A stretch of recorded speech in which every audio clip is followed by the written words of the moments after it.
Casey Ruff, welcome back to the Primal Foundations podcast. Tony, my friend, it's such an honor to be back on with you. So grateful this year we got to meet in person finally and hang out in person. All the videos you shoot with kettlebell training, whatever, is absolutely legit. I got to witness in person you actually practice what you preach. So that made me very happy. It was great to meet you too, and Hack Your Health was an awesome experience, and I got to hang out with you and some of our other friends, Adrian, James Lehman, and the whole crew. Life like Jake. You are though the first person ever on this podcast. How does that feel? Oh man. Oh, it's like I told you then, it's such an honor and it's a great strategy to then, start low and just work your way up and all your amazing guests. Your show's great, dude. You've done such a great job growing the show. The rebrand that you've done recently looks really, really good. And I really like the episode you did recently with another person that we both met in Austin, Chris Bates. I really love that episode you did with him. And you guys did a great job like uncovering some new ground and stuff that I hadn't really considered before. And yeah, man, you're doing a great job with the show. Apparently running out of great guests. You're back to the bottom of the barrel, but we'll build up after that. Guys, he always says this. It's not true. He's like, oh, you're really scraping the bottom of the barrel. But for the listeners that don't know, Casey is a personal trainer, lifestyle coach, performance enhancement specialist, and the host of the very successful podcast, Boundless Body Radio, which has over 600 episodes. And to learn more about Casey's background and journey to finding carnivore diets and low carb space, be sure to check episode 1 of the Primal Foundations podcast. Isn't it so fun to listen to your first episodes? They're a bit cringy, aren't they? Yeah, they are. I re-listened to ours and I'm just like, oh my God, I think I'm getting better at this, but I don't know. But we kind of talked off air a little bit, but I wanted to set the stage today by revisiting, some of your experience from episode 1, specifically regarding your use of a metabolic cart with your clients. Can you tell the listeners, some of the results you were getting when you observed your previous approach versus now that you've changed your mindset on nutrition? Cool. Yeah, it's a great question. I had a really unique opportunity when I was training to be a personal trainer, which I never intended to do personal training. It was something that I was basically studying architecture in college, but I joined a gym and started observing the trainers, thought like, oh, that might be fun to, do for a little while and have a job while I'm doing college to do this other thing. But when I was hired on as a personal trainer, after I figured out which certification I needed to get and went and, studied that for a few months and got my certification, when my club hired me, the club itself and the trainers were working with heart rate monitors. And they were using what you mentioned, metabolic carts, to determine, things like VO2 max scores and heart rate zones and training, protocols and things like that. I had been doing all of that stuff on my own since I was like 16 years old. Like I was starting to get into cycling when Lance Armstrong was winning some of his Tours de France. And so heart rate training was, being, pushed into the limelight. And I had, much to my parents' chagrin, they bought me a TV VCR combo to take to college in my dorm, and I returned it to buy a polar heart rate monitor. So basically, when this club hired me on to be their personal trainer, I knew more about heart rate and heart rate training than any of the other trainers did. And so it was kind of a unique thing that I was able to slide into and really help kind of educate the staff and teach them how these things were used. And so very soon after that, not only was I doing personal training, but I was being trained on how to use this tool called a metabolic cart and how we could measure certain aspects of human metabolism, and we could help coach people to get certain results based on that. So to explain to the listeners what we're talking about, a metabolic cart literally is, think about like a push cart that's almost like a platform that's got a computer on it. And it also has this box, which is an analyzer. And this analyzer is attached to an umbilical tube that goes up and attaches to a mask. And a person wears this mask over their face. So air is airtight. It can't escape. They can only breathe in and out through the mouthpiece. And the sensor on this umbilical thing sat in the mouthpiece. And so basically, as you are breathing, whatever you're doing, this metabolic cart is measuring your breath. And again, making some analyzations based on what is being measured in the breath. So first of all, The primary thing that we were measuring is the overall volume of breath, that your volume of breathing tells you directly how many calories your body is burning at that time. So, for example, you and I are just sitting here, we're having a conversation, we're both nasal breathing, we're not breathing a lot. So that just means we're not burning a lot of calories. If we were doing one of your kettlebell workouts, you were teaching me how to do the press. Obviously, that was like much harder. I was breathing more, I was burning more calories doing that. And so the volume of my oxygen changed. So that would be the primary thing that we were measuring to determine how many calories somebody would be burning. And then secondary to that in the beginning was these analyzers would be able to determine the amount of oxygen that you're breathing in and out, but it would also go one step further and determine the amount of carbon dioxide you were also breathing out as a byproduct of the oxygen that you were bringing in. And that's a really important number that's called respiratory quotient or respiratory exchange ratio. So either RQ or RER for short. And that is that ratio between the oxygen that you're breathing in and the carbon dioxide that you're breathing out. And that's important because when you're burning fat versus when you're burning carbohydrate, it makes two completely different values in that exchange ratio of the oxygen and carbon dioxide. So not only could we say like, hey, you're burning X number of calories, but we could also say, you know, given whatever state you're in, this is how much fat you're burning and this is how much carbohydrate you're burning, your two primary fuel sources. So the two tests that we would be running and using this equipment for, one would be a resting test where you would just come in and like lay down basically and do nothing. And we'd run the thing for maybe 20 or 30 minutes and extrapolate that data to be like a 24-hour period to tell you how many calories do you burn in 24 hours, and are you burning more fat or are you burning more carbohydrates when you're resting? And then the other test would be like a VO2 max test where you'd be on a treadmill, bicycle, rower, stair climber, whatever, where every few minutes we're ramping up the protocol, making things harder and harder and harder until you tap out. So not only does that tell us what is your VO2 max or the maximum amount of oxygen you can take in at a certain rate divided by your body weight. That's a big number that determines cardiovascular, fitness for endurance athletes especially, but also would be able to determine as your heart rate is increasing, how is the mix of fuels that you're burning changing? Are you burning more fat? Where does the fat burning kind of peak out before that drops, before your carbohydrate burn starts to be the predominant fuel and then greatly take over until your maximum intensity is essentially you're burning what is nearly like 100% carbohydrate to fuel your highest intensity exercise. So I hope that's a good kind of overview of what this thing was and what we were kind of using it for. And to kind of finish the question, I'll just say, like in the beginning, when we were first starting using these things, the conversation was much more around calories than it was the substrate utilization. So I don't remember talking that much about how much fat or how much carbohydrate somebody was burning. That wasn't the primary thing that we were talking about. It was more like, okay, at rest, you burn 2,000 calories. We just measured that on you, Tony, personally. We had little sliders that say, look, okay, what is your energy expenditure during a day? Is it very light? Basically, like, are you sedentary? A few steps in between to like what is very active. You're working on your feet all day and working with your hands all day. That would change, your movement calories for the day. And then we could also use the slider to say, like, well, do you work out? Let's say you burn 500 extra calories of workout every single day. We add that to the tally. And then we just kind of use that math formula to say, like, what is your goal? Are you trying to gain weight? Are you trying to stay weight stable? Or are you trying to lose weight? And if you're trying to lose weight, we just move the slider down to that goal and down to the rate of weight loss that you're trying to achieve.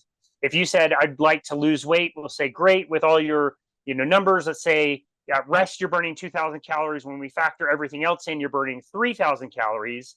So what if you want to lose weight? Well, let's dial the slider down to the maximum where you can lose 2 pounds a week based on this formula.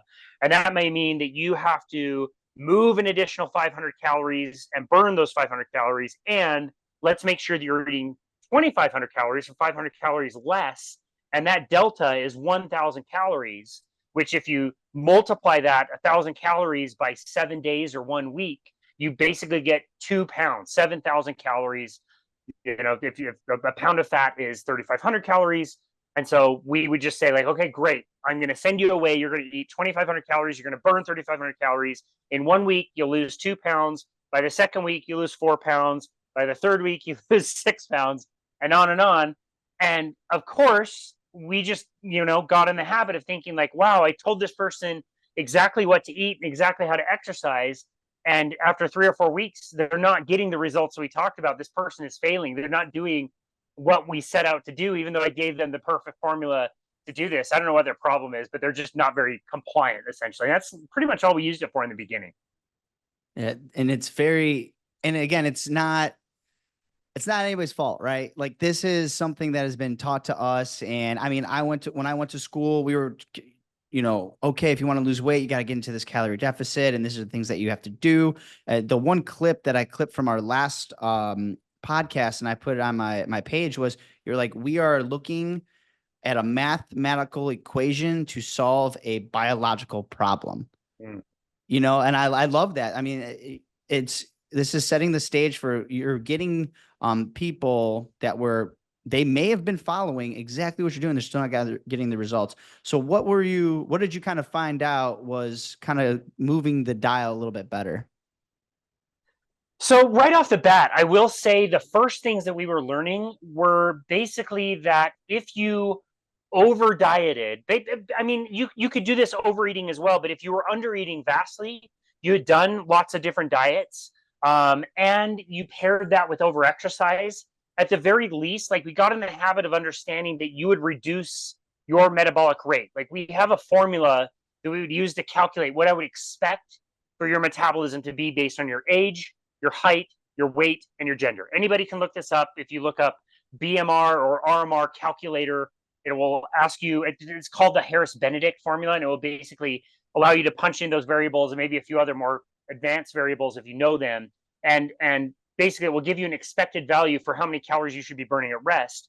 And we knew that if you manipulated the calories, you could manipulate your own metabolism. I said you could do it whether you're overeating as well. We did notice that if you overate, these people might be pretty big, but they also seem to have a high caloric burn. Their body is using some of that fuel, and it is ramping up the metabolism and burning more calories. The flip side, again, if somebody was not eating very much, they were doing chronic dieting, they were over exercising, and usually a combination of the two, we might find that that person's metabolic rate may be 300 calories, 500 calories, 800 calories less than whatever the expected value is. Another really good example of this is what would have happened to our good mutual friend, Adrian. So Adrian did the Biggest Loser contestant, and this was studied in 2016, where they took former Biggest Loser contestants, and they not only showed how much weight they regained after they stopped the contest, which was quite a bit, but also they did measurements like I'm describing, where they tested how many calories these people were burning. And even though they'd gained a great majority of the weight back, their metabolisms were far lower than what they should have been, even 6 years after getting booted from the contest, which is exactly what happened to Adrian, which found that that is not the sustainable way to go. I did the same thing. I measured somebody who had just gotten kicked off of the Biggest Loser. This is back in 2010, 2011. And I remember, she had just been in whatever hell camp these guys do to these people. She described the workouts are 6 hours a day. You're on a very tight 1,200 calorie a day budget. And sure enough, based on her age, height, weight, and gender, we expected her metabolic rate to be about 2,000 calories at rest, and it came back about 1,000. So already she had suppressed her own innate calorie burn by 50%. And so, again, at least in the very beginning, when we weren't manipulating fat and carbohydrates very much, at least we knew that, like, okay, you can't diet. You need to, at the very minimum, try to eat past your resting metabolic rate to make sure you're not crashing your metabolic rate. Now I understand that to be a little bit different than what we did then, but at least in the very beginning, that was something that we determined. I would say later on, something that you will be able to appreciate, a reason why you and I started kind of working together is in 2012, our company was doing some consulting with a guy who was also doing these tests with a different company, but he was coaching endurance athletes, and he was finding that not only could you manipulate things like heart rate zones and your what people call like zone 2 training, or your like best endurance training, not only could you really manipulate that with your training itself, but you can also manipulate it with the diet. And if you started changing the diet, you could change the substrate that somebody would burn. And so, as he was describing it, he would say that, like, his triathlon athletes over the course of a year have different training phases. There's a phase where you push really hard. There's a phase where you recover. There's a phase where you kind of deload and like really like let your fitness fall off a little bit so that you can then start to build it up over the years. And so your training is always changing based on the year, but also based on that is your nutrition can change. And so he was describing top level Ironman triathletes that he was coaching that are eating, high amounts of fat, and they were eating bacon and cream. And I'm listening to this guy going, okay, that's really weird. I've never heard this at all. And he's describing an experience that I had never had when I was cycling in races and whatever. Like you have such a small amount of carbohydrate in your body that you can store. Now, what happens is if you go too hard or too long, you run out of that energy. And I think all of us who have done endurance sport knows what it feels like if you go out really hard and you don't have enough of the sugary stuff to keep that topped off, and you're burning it at such a rate that it's depleting. At some point, that's going to run out. So endurance athletes will call that bonking or hitting the wall, and it's basically all of your glucose in the body is just kind of out, and you hit the wall, you bonk. And so what he was describing is these athletes at top levels were not eating very many calories while they were going, but they were not bonking. Like they'd be able to do very long endurance runs and rides without ever having that experience. And I couldn't figure it out at first until I really understood that, like, wow, okay, if we shift the metabolism towards fat burning and we can continue doing that at very high rates while we're exercising in certain heart rate ranges, we're saving all of that carbohydrate that we would be burning. We're not burning it at nearly the same rate anymore. And it might be well within the range that the body can just naturally replenish on its own as it's burning fat.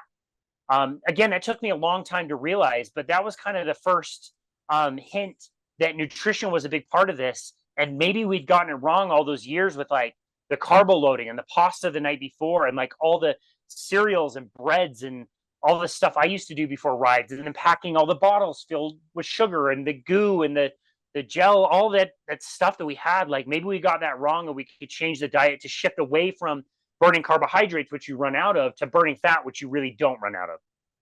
Yeah, even if you have, well, I'm fairly lean. Well, you still have body fat on you. I mean, you could be fairly lean, an endurance athlete, but you're gonna have body fat on you. Like you were saying earlier, a pound of fat, right, is 3,500 calories. You can do a lot with 3,500 calories. That's right. You could do a ton of work with 3,500 calories.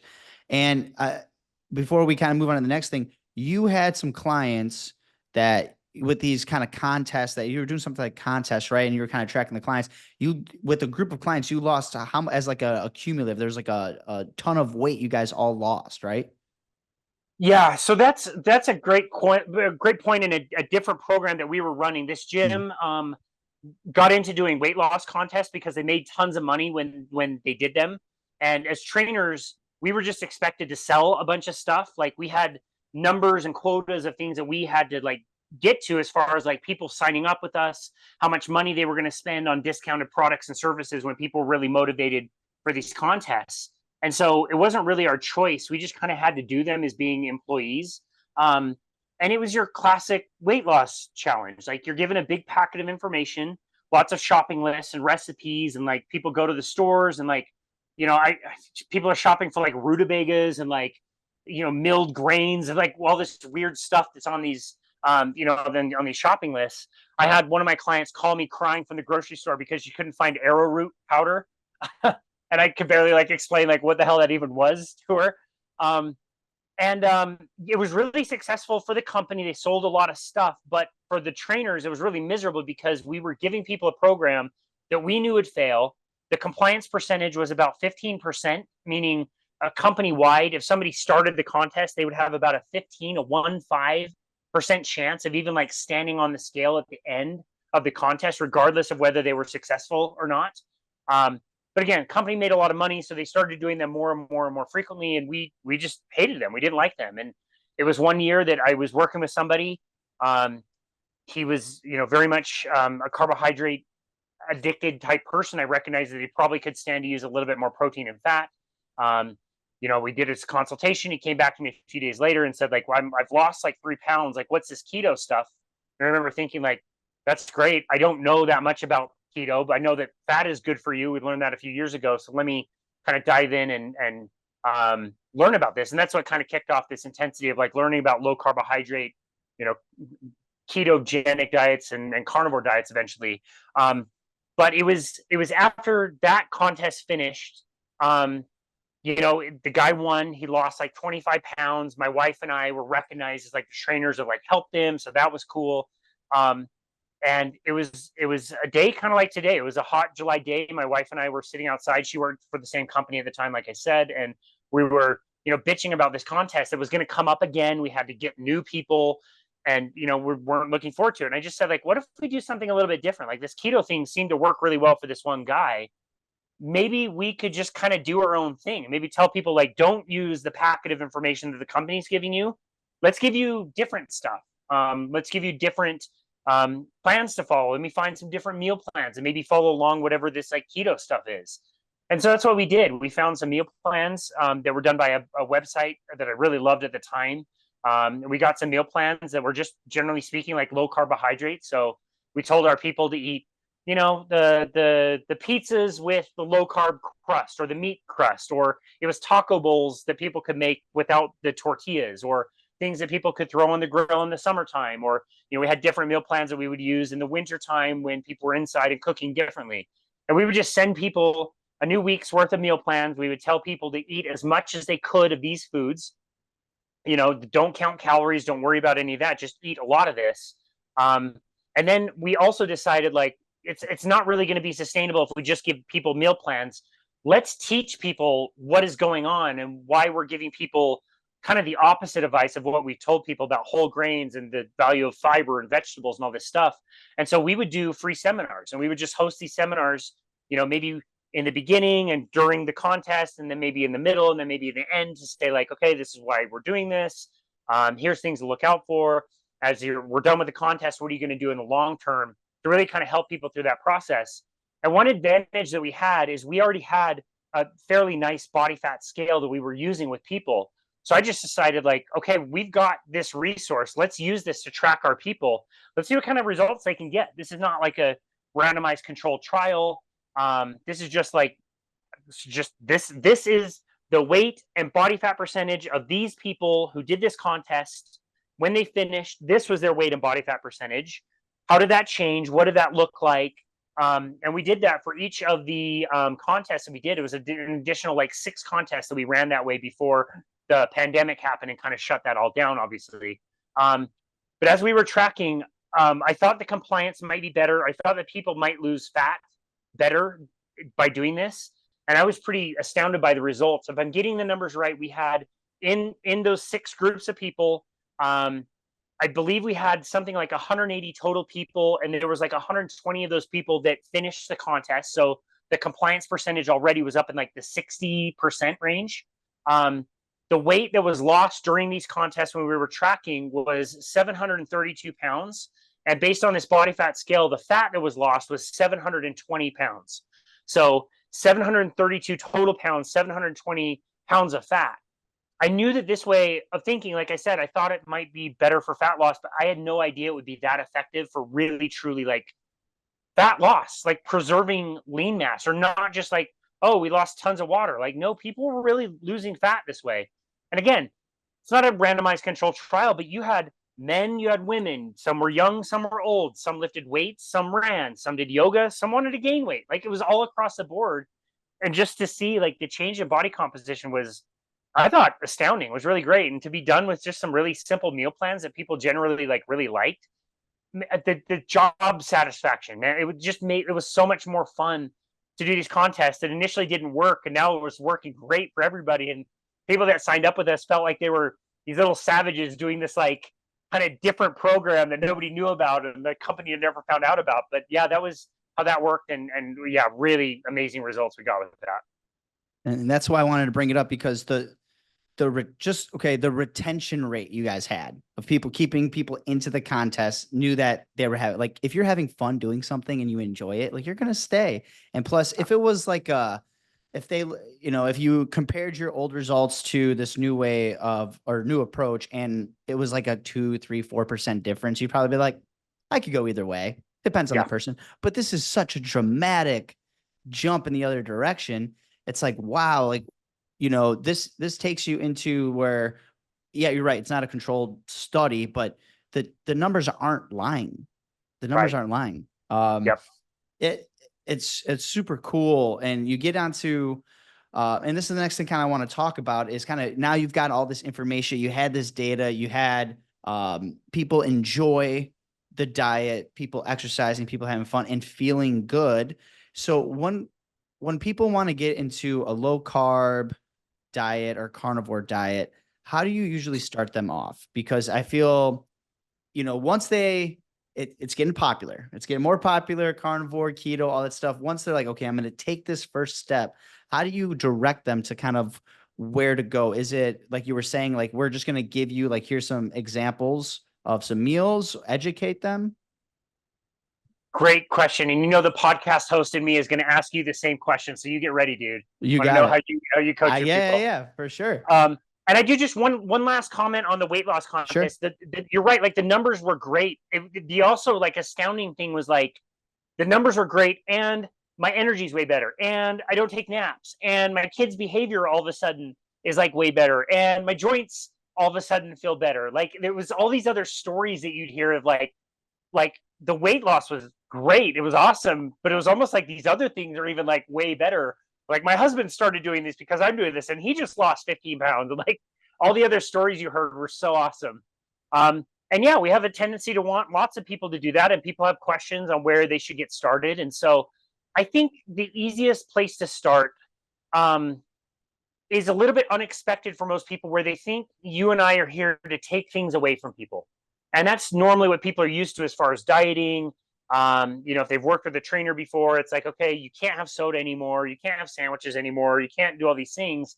And it's like this overwhelming thing of all the things I can't do. And of course, the only thing the person's thinking of is like, well, I can't do all these things. They're not thinking like, what things can you do and what things would you enjoy? And so it's obviously individual and depends on the person. But generally speaking, I will say, I want to start by putting more things in, especially if the person is used to depleting and is in a depleted state. Maybe they've done dieting, they're counting calories, they're worried about, the amount of food that they're eating. I want that person to, for the first time, maybe in their life, to actually feel like really full and satiated and let that be the starting point.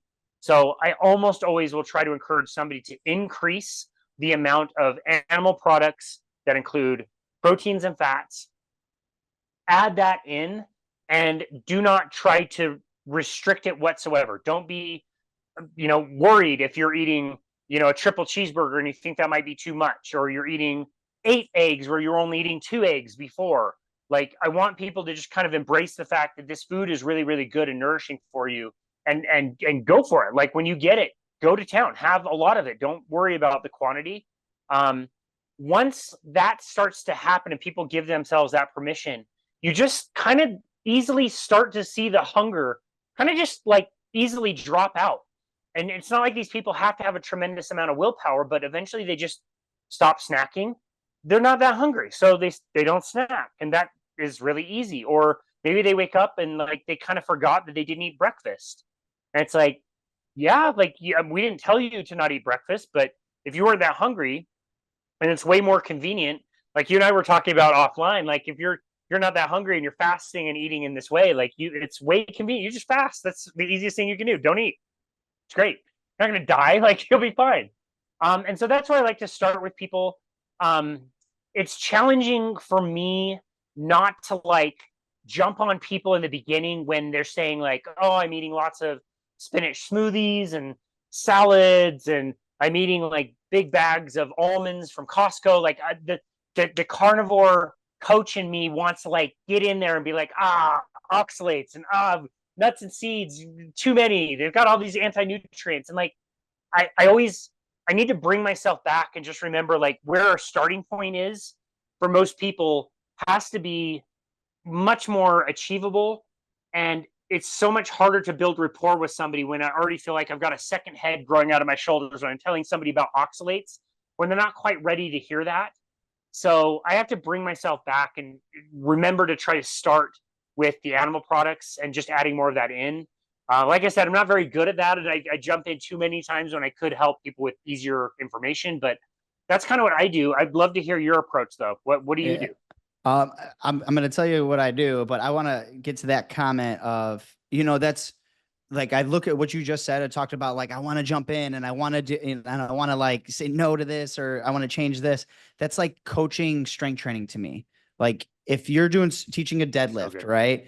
Okay. So your client's getting set up. All right. Make sure your foot position's correct. Put your feet in the floor, grab the bar correctly, engage your lats. And like, if they were doing that, and every rep, I was literally telling them exactly what to do, and just like, oh no, your hips, oh your shoulder, oh your head, your eye position, and then like before they're like, can I finish the freaking rep?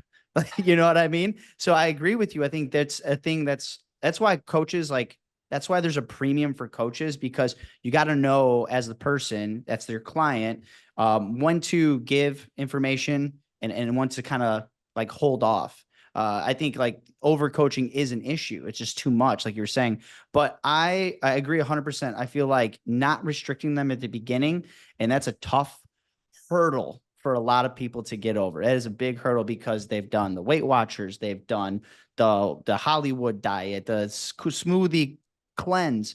So getting them to eat more fat, more red meat is great as much as they can tolerate. And I like what you said too. Like if they're having other things, it's okay for now. Like Yeah, that's it's okay okay. for now. It's okay for now, because eventually that hunger is going to go away. You're going to feel satiated. My big thing, one of the first things I do before we do talk about adding more fat and being comfortable with it and eating till you are full. Like this is not a quote unquote restrictive diet. Yes, we're only eating meat. I get that. I get that. But I'm never like not I'm never hungry. Like I can eat if I want to eat. If I'm not hungry, I don't eat. And that's like a liberating thing. It's so Yeah, liberating because we just want to walk around and we want to grab every single snack that we can. We're not even hungry. But how many times do you go to the fridge, open the fridge, you're not even hungry, you close the fridge, like why am I even in this thing? yep. But my one thing I do, and I think I mentioned it to you before, if I have a client, the first thing that I do is we get rid of all the crap out of the pantries. Like that's a big thing. Now there's a caveat to that. If they're married, have a significant other, kid, like they don't want the wife or husband to come home and everything is gone, right? So that's like a caveat to it.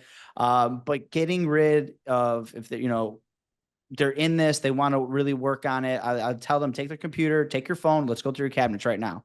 Like one of the first sessions that I do. And I'm like, get rid of it, get rid of it, get rid of it. Um, within reason. Like if it's like salad, that's a spring salad or whatever that's still in there. Okay, you can finish that. That's totally fine. But get rid of just processed junk. There's no reason for it. That's where I kind of draw the hard line. Like if you I really love that. want to do this, I draw the hard line there. But like they want to have rice, they want to whatever. That's single ingredient stuff. Okay.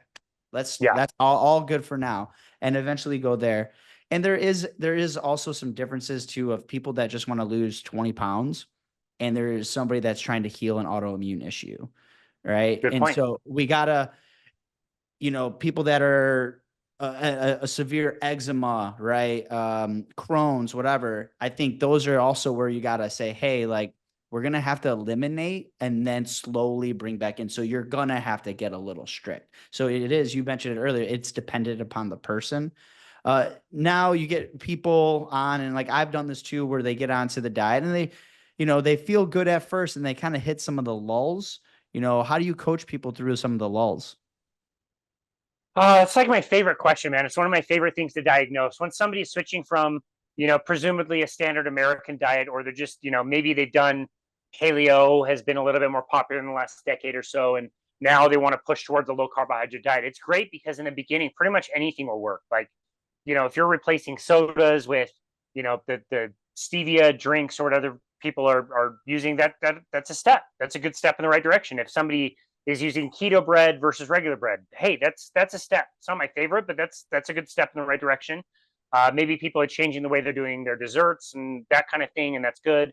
But inevitably, I always when I would do those weight loss contests, I'd go for 2 months, and this would be the topic of the middle seminar that I would do. 4 weeks in, it seems like 4 or 5 weeks is where people have gotten good results, but maybe they're starting to slow down. How can I kind of bust through this plateau? And more or less, it would be related to what you said, is like weight loss. How can I continue to lose weight?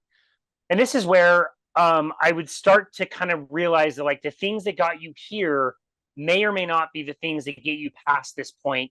And yes, like, you're healthier, you're probably feeling better.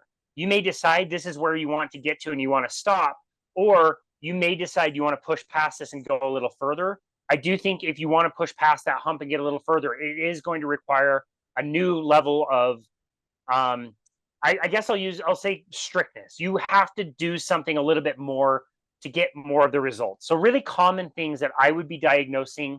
Um, two of the really easy ones would be like fruits and vegetables. If you were doing them in the beginning, fine. I don't like lumping fruits and vegetables even in the same thing, and I try to explain why both of those are different and why I try to kind of get those out. But that's one that if somebody's in a stall, I might say, let's try to diminish, let's get rid of that. Another one might be nuts and seeds. So again, somebody's starting, maybe they're having tons of almonds or cashews or whatever. Excuse me. And that's a good start. It's better than the crap they were having before. But I would challenge people to say, like, when you have a handful of almonds, do you ever have a handful of almonds and think like, that was good, I'm set, I'll be fine for like another few hours? Like, no, you have some, and then you have some, and then you have some, and now you're consuming a food that you would have never been able to consume this amount of without a tremendous amount of work, busting the shells of all these nuts, having them one at a time. Now you're having them by the handful. They're already shelled for you. Like, that's probably one that we need to dial down. I find that dairy can be problematic for some people. If they were using dairy in the beginning and that was helpful, maybe that's something to kind of dial back on, to clean up. Another thing is, like, I don't think people realize how detrimental it can be to just even have sweet things, maybe not like sugar or what we would consider like high carbohydrate things, but they're sneaking in a way that's like really gradual. So it might even be down to like gum that people chew or breath mints that people have, or like if they just have a Jolly Rancher in the middle of the day or whatever. Like, if you're sneaking those sweet things in, it may not be high carbohydrate. You may be able to fit that perfectly into a low carbohydrate diet because there's so little of it.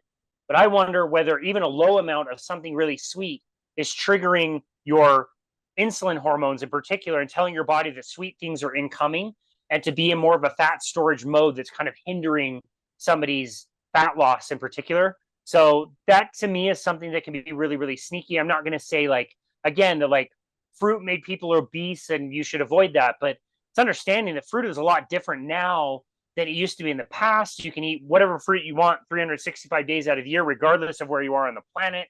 And it's bred for sweetness. We don't like bitter taste. And so we've been breeding these things to be, the size of softballs, again, available all year. Is that going to make you fat? Maybe, maybe not. But if you're trying to lose weight and lose fat, that's, I think, would be something I'd really want to kind of cut down on. Yeah, I use the pint of ice cream analogy a lot because it's also down to the person. I don't know if I ever told you the pint of ice cream analogy. Like, Can't wait. Moderators and abstainers, right? I can moderate and I can abstain. For me, this is me. Like, I am not a moderator. I need to abstain from it because if I open a pipe, like, even think of like healthy, quote unquote, this is in quotations, air quotes, like a halo top. That's what I was thinking, a halo top ice cream. If I open the top and I get a spoon, the pint's gone. There's no other version of the story. I'm eating the whole thing. And I think it's wild to me when people, like, I'll be like hanging with somebody and they have 2 bites and they put the top back on and they put it in the freezer. I'm like, what are you doing? They're like, oh, that's enough for me. I go, wow. I am astonished because I just know myself. And like you were saying, a little bit of fruit here, a little bit of thing. I've done that where I'll buy, I'm like, you know what? I'm going to go animal based this week. And I'll have bananas, I'll have fruit, the raw honey. But then I find myself, I will knock all, like, it's supposed to last me the week, and I will knock it all down within a day or two. And I'm like, shit, I just ate all this in one sitting and I can't stop. Yep. But so yeah, the abstaining versus just moderating. And if you can moderate it, great. But if it's a trigger for you, just get it out of there. Get it out of there. So around here in Utah, where I'm from, the 4th of July is a big deal, but a bigger deal is Pioneer Day. So on July 24th was the day that the pioneers, the Mormon pioneers, entered the Salt Lake Valley and settled here. And so the 24th of July is actually a bigger holiday than the 4th of July around here. It's a huge deal. And so if you're in the Mormon church, you call it Pioneer Day. And if you're not in the Mormon church, you call it Pie and Beer Day. And just kind of like to poke fun and have something to celebrate as well. And it was, honestly, it was probably 3 years ago, 2021, that it was Pie and Beer Day. I've been doing carnivore for a good 2 years and change at that point. And I'm like, screw it, it's a holiday. Like, I'm going to go grab myself a pie. And I bought a pie, peach pie, I'll never forget. And I had a bite, and I had a bite, and I had a bite, and I had a bite. I'm like, okay, that was a really decent amount of pie. I've eaten like a third of this pie. So I just had a bite, and then I had a bite, and then I had a bite. And I'm like, okay, wow, I've eaten like half this pie. I didn't stop until the pie was gone. My sleep was terrible. I was like cold sweats all night. And I noticed that my anxiety kicked right back up. I started worrying about stuff that was never going to happen. Just spinning again in anxiety. And it wasn't like the worst. Like I didn't have like bipolar or have a seizure or like, didn't have a heart attack or anything like that. It was just not, it was very uncomfortable. And that's kind of the day I decided like, wow, I am not a moderator. As much as I love to tell people who can, and am envious the same as you, as somebody who can have a few bites and put something away, I can't do that. Like same, like the last time I did decide to cheat, I just wanted a peanut butter burger, which it sounds really weird, but it's super good. Oh, Like I've had them. they're Yeah. good. Oh Yeah, yeah. super good. So I'm like, cool. I just want to do this. I'm going to do this one weekend. I'll make some buns. I'll cook them in butter and I'll have like 2 or 3 of these and be done with it. And sure enough, this jar of peanut butter that I got is like peanuts and salt. It's not even like sugar added or anything. It's just all natural peanut butter. Dude, the thing's gone in 2 days. Like it's gone. And I can't stop. It's way more peanut butter than I wanted to eat in like a day or two. And it's gone. So it's just, it sucks. It sucks, but it's like, if you can't like moderate, then you have to be an abstainer, and it's better for a lot of people. Yeah, I've had those burgers Elvis style. I don't know if you've ever had that. No, teach me. Bananas Foster's with the peanut butter with bacon on it. Like, yeah, it's crazy. I don't know, but That sounds it's weird. amazing. Somebody who was challenging me on carnivore a little while ago was like, well, don't you like bread? Well, don't you like rice? Well, don't you like potatoes? Or what about like risotto? You don't like those things? I'm like, no. I love all those things. It's not whether I like them or not. They just don't do that well for me. But I do like them. I just actually interviewed Anthony Chafee, and he tells a story, episode 26, check it out. He tells a story about how he's 10 years old and he eats a 10-pound bag of gummy bears. Yep. He's like, I couldn't stop. I'm like, yeah. So, and that's the thing. You're going through this, and there's some of that coaching that, I like when you were talking about your clients and talking with them, like, hey, if this is where you want to stop, like, this is it. If you want to push, like, this is the things you have to do. And also changing the narrative a little bit. And because we've been talking about a lot of weight loss, but it's also the piece of like, how are you feeling? Like, how do you feel like changing this diet up? Because I can't think of anybody that has gone to a low carb or keto, carnivore, even mostly like animal based too. There's a lot of people that just say, I feel really good. And I think that's like its success. And forget the freaking scale, but that just by itself is a success alone. Yeah, I agree. It really is very much aligned with what Dr. Chafee always talks about, is like, this, if we are, generally carnivore in nature, obviously we're omnivore and we can consume a lot of different things. We're just in a totally different food environment than we were before. And if we thrive on primarily animal foods, then it stands to reason that changing the diet is not just the best for weight loss, but is great for all of these other things. To the point that people are willing to say, like, I am going to only eat animal products. I am going to skip all the delicious bananas Fosters and bacon Elvis burgers.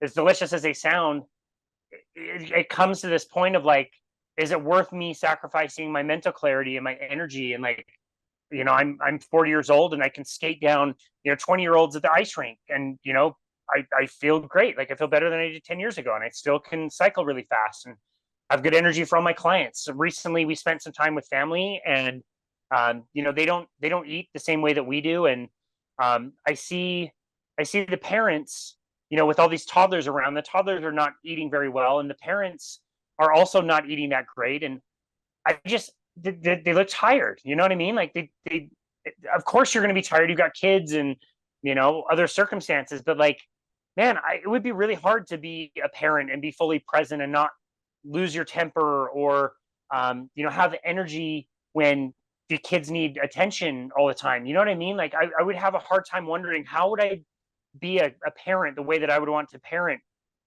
by doing something different other than this. Like I wouldn't be something that I would be willing to give up, or even I would argue like could give up and be like an effective parent. So yeah, it's interesting to know that there's so many people that do try this. And yes, the fat loss is great. Yes, the weight loss is great. But I promise you're going to come to a time when you even forgot about the weight loss and the fat loss. You're doing this because of all these other benefits and just feeling great. And again, all the things that we see with our clients, it's pretty awesome. It's the only diet I know of that like you'll literally forget about like the primary reason why you thought you wanted to go on this diet, which is fat loss.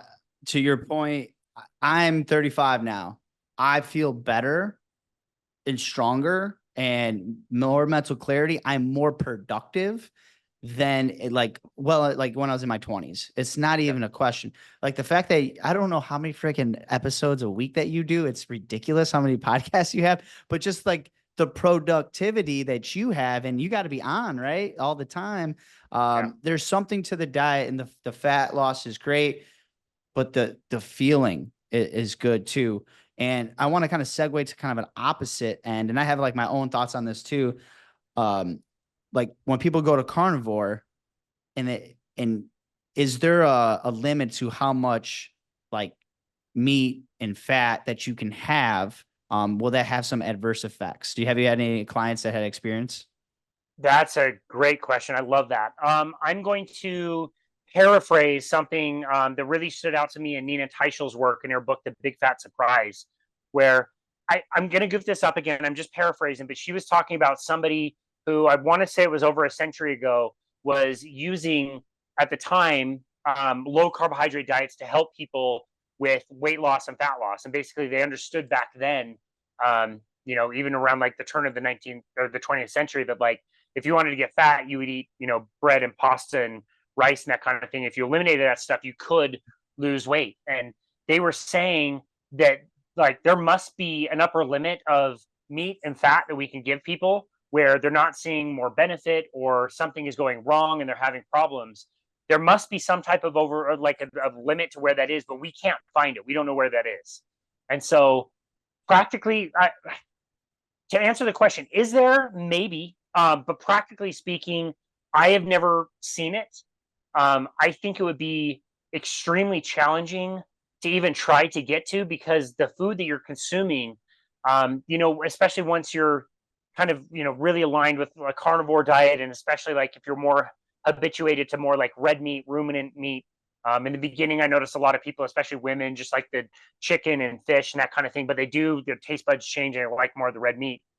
The food just becomes so satiating and filling. It becomes a real challenge to eat as much as you think. And you probably can relate to this. Like I make dinners all the time and I know about how much I eat. And if I overshoot that, it's such an inconvenience. If I like have like 2 or 3 more bites, and I'm looking at this delicious steak and it looks so good, and it was delicious 3 minutes ago, and now I can't even like bring myself to put it in my mouth. Like I don't want it anymore because I've got an aversion to that food, where like your fullness hormones are just as strong as your hunger hormones. And when you're, satiated with your food, it's hard to overeat. So I think, again, practically speaking, that would be really challenging to find what that limit would be. So yeah, I would probably lean towards like, no, at least as far as what I can tell, I've not been able to find an upper limit. I think the food just kind of self-selects how much you should have. And in that way, carnivore is a nice kind of like boundary to set, to say like, within carnivore, I can be intuitive. I can have my choice and eat something that sounds good to me today. Like pork doesn't always sound good to me, but a few times a year it sounds great. Same with fish. Doesn't always sound good to me, but every now and again, like to do like a sashimi fillet of, tuna or salmon sounds really good for some reason. Chicken. I don't eat a lot of chicken, but in the summer times, for whatever reason, it sounds really good to me, and I'll eat more than that than I normally do. And as long as I've got the border of like, okay, I'm just including animal foods, now I can be intuitive within those animal foods to find out which things sound good to me. Is it a fatty ribeye today, or maybe is it sirloin tomorrow? It's a little bit leaner.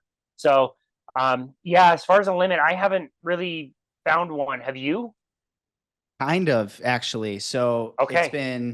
it's been interesting this like past, I would say like 8 months or so, maybe even actually maybe almost closer to the year. Like I've noticed that I've slowly started gaining weight, like slowly. And it's not by much. And what would happen is I would start to gain, and I only eat like the same, like I eat the same stuff very, very consistently. It's about 2 pounds.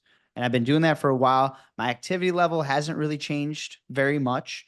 Um, and I started to notice like I was naturally about 185. Very rarely would I touch up to 190.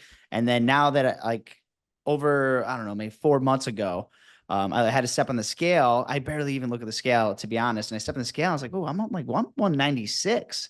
That is odd. I didn't put on that much muscle. I know I didn't, but I haven't changed my meals, and my activity level has been kind of the same. So it's just like a slow creeping thing. And what I ended up having to do is I had to make weight for my strong first kettlebell 2 because we have to weigh in. So I'm like, shoot, I got to weigh in at 185. So I'm like, I got to make, I got to cut 11 pounds here, which is for me is easy because I'm, former wrestler. I know how to do it, but I'm like, I'm not going to dehydrate myself. So it was kind of funny. I started just like literally taking the 2 pounds, and like I would take a quarter of it. So I'd have just a quarter pound and put it off to the side. And I would do that for like 4 meals in a row. And I just started like just the dial started to go down a little bit. Hmm. So I actually was like, that was my meal, 2 pounds. And I only know it's 2 pounds generally because I would get like the big packets of the pound ground beef. So it was always Yeah. measured out. And that's Yeah. mostly what I would have every now and again, a steak. I'll average one steak or two, like it'd be exactly almost 2 pounds, maybe a little bit more, maybe a little bit less. But I started taking that down. I started noticing that that was literally 2 weeks before I had to weigh in. I just started doing that. And then Hmm. every time, like I would do 4 meals, that was 1 pound left over. Right. And I would just add that to the next meal and kind of deal. And I just kind of be doing this shifting around. So for me, for some reason, just a little bit over, I start to slowly gain weight. And I switched over to I go back and forth. I mix it now. I go 85-15, and then I go the higher like ground beef that's like a 97, right? And typically I want that Very lean. fat. It's very lean, and I'm starting to drop some body fat Cool. slowly. But that's where I hit my this theory. And I think Vinny Torridge did a post about it. He's like, you just can't eat as much fat and meat as you want without impunity. And so I started kind of like thinking, and like, and it's like, damn, I mean, that's an 11-pound swing, and I didn't change anything. Workout, same amount, Yeah. same meal. So for me, I kind of did hit it. And I don't really know what changed. Maybe just I know that there's been research that every 10 years your body changes over, and whatever it may be. But that's where I hit, and that little change actually. Now I'm kind of within the 185, 190. Cool. I'm gonna keep doing it until I kind of get Cool. down a little bit. But that's where I hit, which was very unique. Yeah, that's great. And I think relating to weight loss, like we talked about calories earlier, and it's not like they don't matter. Like they can matter. If you're taking part of it and just maybe not overstuffing yourself, that may be a great way to lose weight and lose fat. You may need to look at like you mentioned, like the ratio of fat in your diet to protein. Like this last year, I love eggs, and I've been eating more and more and more eggs. And I got to this point where I could eat 10 eggs in the middle of the day, and then maybe have dinner and not only have steak, but maybe another few eggs with that. Or maybe on the weekends, I could eat like 20 at a time, all scrambled up with a bunch of butter. And I started to feel like I was getting a little bit bloated, and my weight was also creeping up as well. And I know I've had an egg sensitivity in the past. I've just kind of wondered, like, maybe I'm overdoing it a little bit. And so I just kind of reduced that down a little bit. I don't do eggs at night anymore, and only when I'm like, if I'm really hungry, I'll have them in the middle of the day. And I do think that helped me feel less bloating, and my weight did drop after that. So you're right. Like it's like if you're feeling good and you're okay with your body composition, that's great. But it's not like, especially related to weight loss, just eating all of it, whatever you want, whenever. It's not without some impunity, like you said. And so interesting to consider, and you can always test on yourself and see how you're doing when you're mixing some of those things up. Yeah, I think of like strength training, beginner gains. Like I'm gonna make all these gains, and then all of a sudden I'm gonna plateau, and then you're gonna have to you're not gonna make those jumps anymore. You're gonna lose weight as much, but you don't want to forget what got you there. Right. But you're gonna have to be tweaks. And this is like, again, we talk about all the time. Like this is a lifelong thing. This is not Yep. the carnivore fad. It's not a fad. We've been eating like this forever. Um, Right. and so you know, Coach Bronson always talks about self-exploration, right? Yeah. Be willing to flow and change, and not be like, okay, I can, just be carnivore, then I'm going to be skinny and jacked. Like, no, Right. there's more avenues to it. And with this next piece I kind of want to talk about is fasting. I have my own thoughts about fasting. I utilized it for a very long time. I know you used to OMAD a lot. Do you still have the same thoughts about fasting today?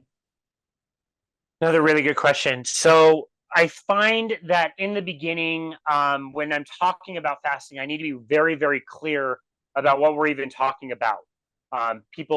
Some people think of fasting and they think of week-long fasting or weekday fasting or dry fasting versus wet fasting, and all these different terms. And there's so much kind of connotation with what fasting is. I try to just remind people that just the word fasting means a time that you're not eating. So everybody does it. If you fall asleep and you don't eat while you sleep, you're fasting. You know what I mean? Like everybody does it. Um, I think fasting in that kind of context is a perfectly natural and normal thing that people can do. I'm not one that is a huge proponent of doing what I would consider extended fasting. I kind of think of that as maybe like 24 hours plus.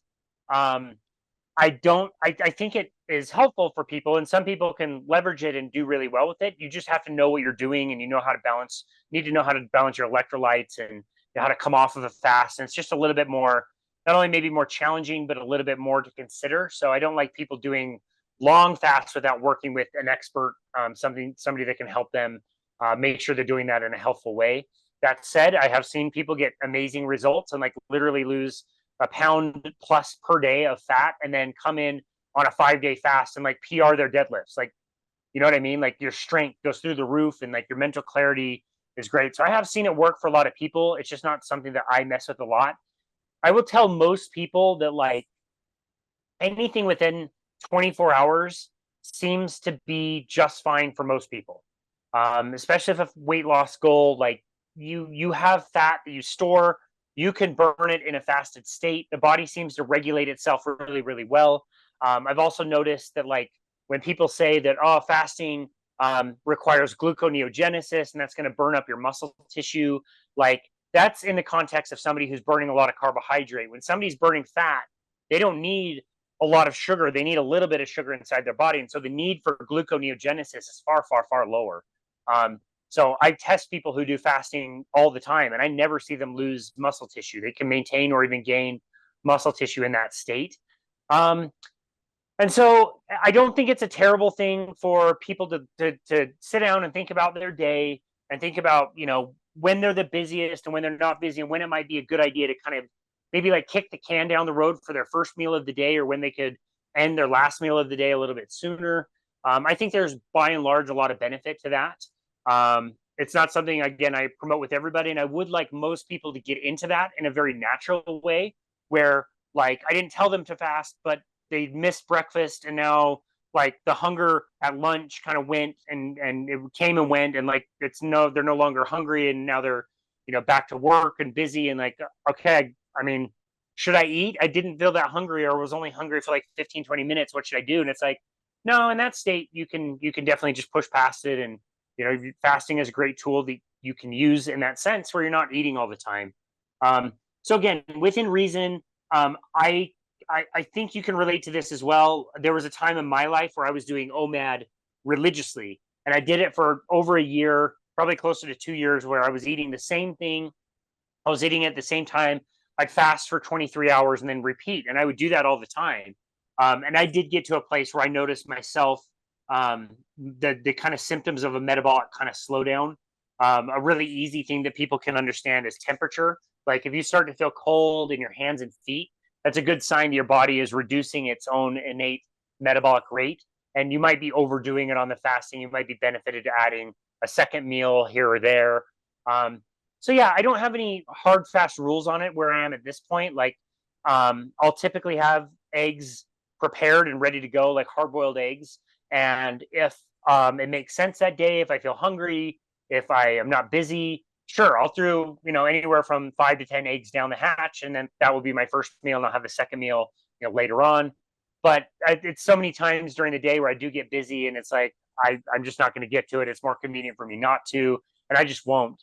And it's also too, like I've learned in my own performance, like if I'm going to do a bike ride, or even if I'm going to play hockey, which is like highly glycolytic, my hockey games start at 11:30 in the morning and go until 1 p.m.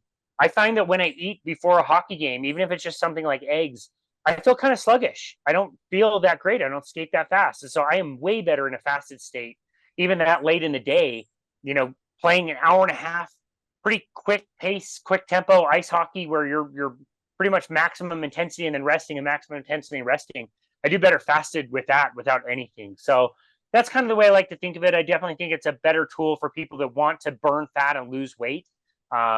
Other people can kind of consider how that fits in their life, but I would want it to be something kind of natural. How have your thoughts evolved on that over time? Yeah, like you, I was doing OMAD, and I mean, it was probably like a year I was doing OMAD pretty consistently, maybe not every single day, but probably like 320 days out of the year I did OMAD. Wow. And it was just really religious on it, and I started feeling good. I liked it for the convenience piece. Here's my window. I like to eat between 4 and 6. If I eat too early, like I'm gonna want to eat later. Like it was a weird thing. But if I just skip my breakfast, skip my lunch, I would just have that meal between 4 and 6. That was a sweet spot. I know my timing. I know what meal I'm gonna make, so the convenience was really great. But like you, I started kind of feeling kind of sluggish and kind of just and I feel like I just didn't have that much energy. So then I started doing I would have a lunch. It'd be this almost the exact same meal, just split up. I would do like a pound of ground beef or a pound of steak at lunch, and then a pound like between 4 and 6. And then for some weird reason, that just made me feel better. It's literally the same Cool. amount of food. So I would cycle that. I would do OMAD here, and then I would do 2 meals a day here. And then like on a Saturday, I kind of took this like kind of like a Benazati, where he was like talk about like feasting every once in a while. I would just make a huge omelet, and like I wouldn't have, it would still be like bacon, eggs, butter, but it'd be big as hell. And I eat until I'm full, and maybe I'll eat later that day, maybe I won't, but I allow myself I have no window. There's no window. Cool. And I Yeah. ate breakfast, which I never do. So I played around with that, and I started feeling better. Good.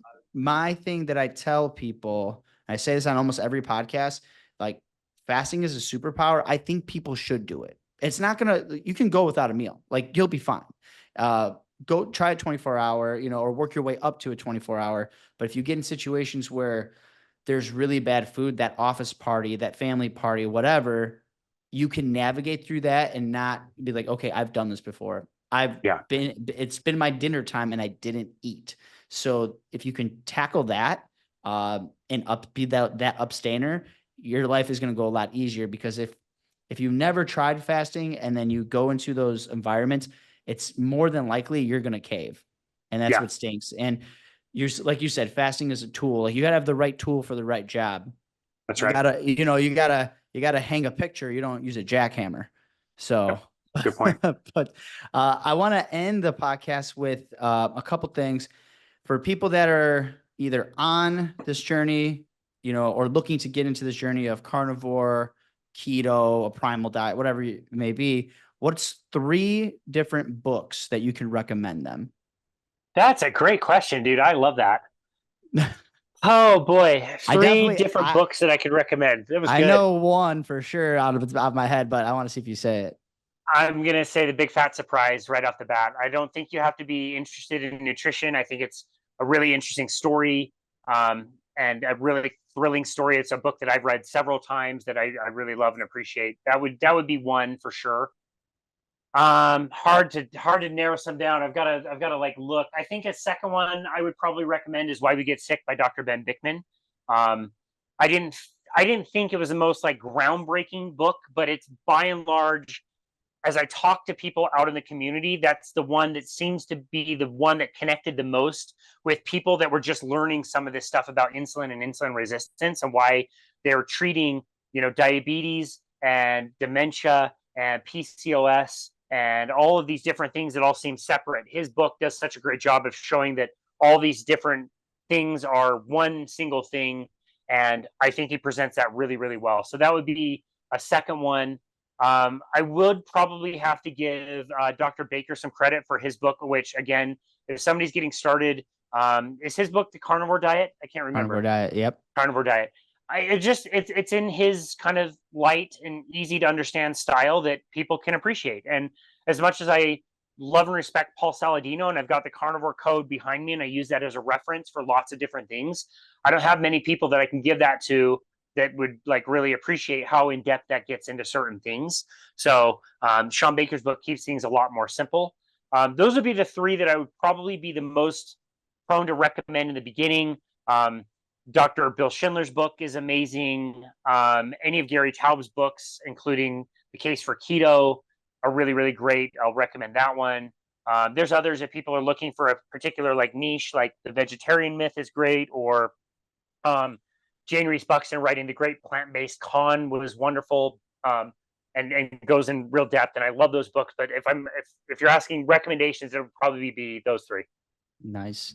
And what's on the horizon for Casey Ruff? Any new projects coming up or anything you're looking Oh man, this forward to? question. I suck at planning, dude. Like I'm just, as much as I like to say that this is on the horizon and we're taking Boundless Body to the stratosphere, we're gonna have 10,000, 50,000 followers, whatever. I'm not very good at planning, and we have a really fun, happy business, and doing what we do is great. And no real plans this summer. I'm doing a nutrition seminar kind of series in a park by my house where every week we've got a lesson that we teach and an outline. We just did a whole lesson about cholesterol, and people had lots of really great questions about that. That's been really fun to teach people like the things we talked about as far as like macronutrients and calories in, calories out, and why counting calories is not necessarily the best thing. So that's just something I do for fun and for free. And I actually had somebody fly down from Washington to attend the class this week. He was so excited about it, and I actually got to meet him and hang out with him, not expecting that or whatever, but got to meet a really great friend who came out just for that. But we're posting all that stuff to our website. So if we do decide to do anything or any projects, or if people are interested in like that series, if they want to get it, like all the stuff is on our website. They can go to myboundlessbody.com, which is our website. They can click on seminar. All of the lessons are there. All of the outlines are there. I gave these people the exact same meal plans I described before that we gave to the people in the weight loss contest. Those are all free. Everything's there. People can access it. They can watch the videos of what I'm recording. So yeah, whether people are in town or not, they can access that or at least get all the stuff. But yeah, I mean, we just kind of keep that on the website. But yeah, that's about as exciting as things are around here at the moment, I would say. Dude, people are traveling all over the country to come see One you. person. It was great. That's what I heard. They're traveling all over the country to see you. That's what I heard. We'll go with that. That's fine. I know you gotta get going, but just for real, I said this the first time I had you on the podcast. When I was thinking about a podcast, you literally were the first. I said Casey Ruff has to be my first guest, Man. and definitely you were one of the inspirations for me to even start getting in the space. So thank you for all the work you've been doing and all the information you share with people. I'm gonna attach all of your links into the show notes, but it's good to catch up with you. I know you gotta get rolling, but yeah, till next time, I guess. Till next time. Yeah, till next time, dude. I thank you for the kind words. I love hanging out with you. I'm so proud of everything that you've been able to accomplish, not only with your own physical goals, but to see how well the podcast is doing, to see you at Hack Your Health and meeting all these people was just, it was really awesome. And you're really very, very well loved and respected out there. So always a pleasure to chat with you. You're doing great work. Thanks for everybody listening to the I almost said Boundless Body Radio. Great. Extra advertising. Boundless Body Radio. Thanks for listening to the Primal Foundations podcast.